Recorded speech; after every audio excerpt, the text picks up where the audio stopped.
Another story I heard about myself. This one happened in high school. We had this teacher in high school whose kid went to our high school. His name was Mr. McNamara, and his son Jake McNamara went to our high school. He was a sophomore when I was a senior, so he was 2 years behind me. And Mr. McNamara was an asshole.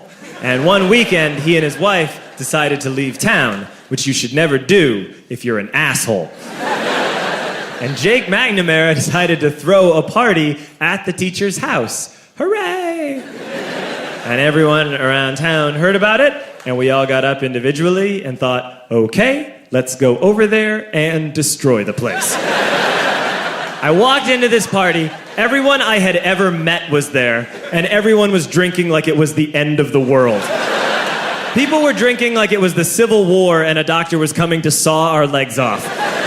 It was totally unsupervised. We were like dogs without horses. We were running wild. I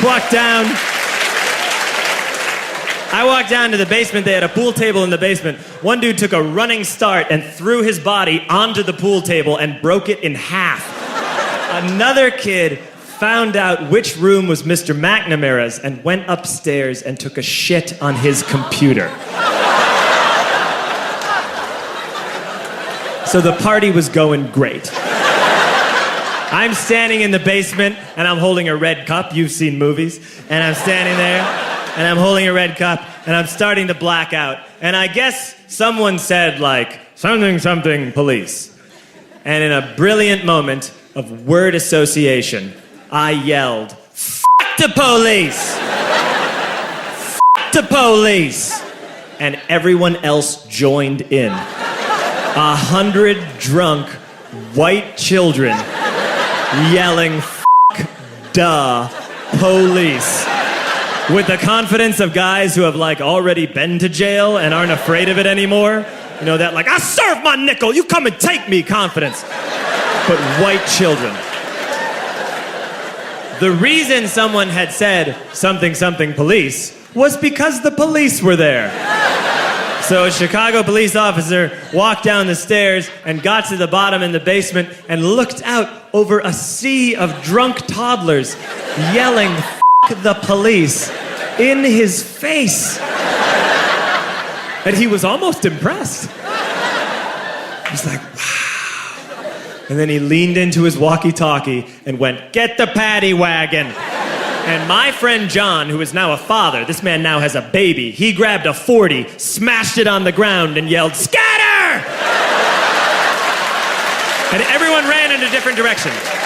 We all ran in different directions. It was like that scene in Ratatouille when the humans come in the kitchen and all the rats go in different ways. We all ran in different directions. I ran into the laundry room and I jumped up on the washing machine and I crawled out through a window into the backyard, and now I'm running through the backyard and there was this big chain link fence and I thought, I've never climbed a fence that high before. And then I woke up at home.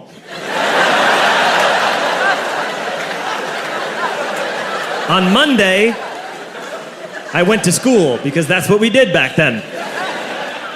And I'm walking into the school building, and who do I see but Jake McNamara? And he says to me, "Hey, were you at my party on Saturday?" And I said, "No." You know, like a liar. And he said, "Things got really out of hand. Someone broke the pool table. Someone took a shit on my dad's computer.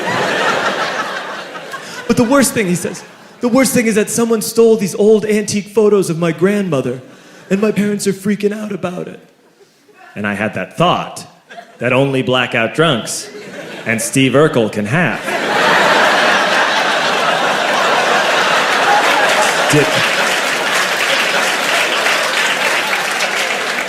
Did I do that?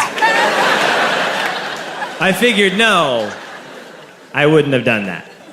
But I was never sure until 2 years later.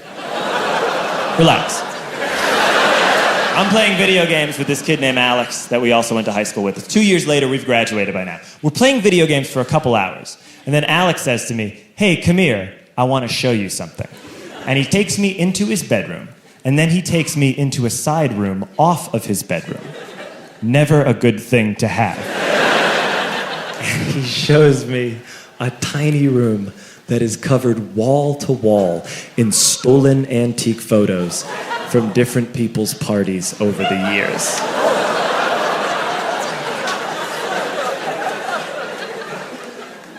said, why? Why do you do this? And Alex said, because it's the one thing you can't replace.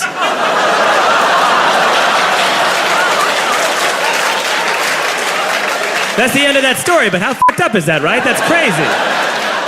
So I don't drink anymore.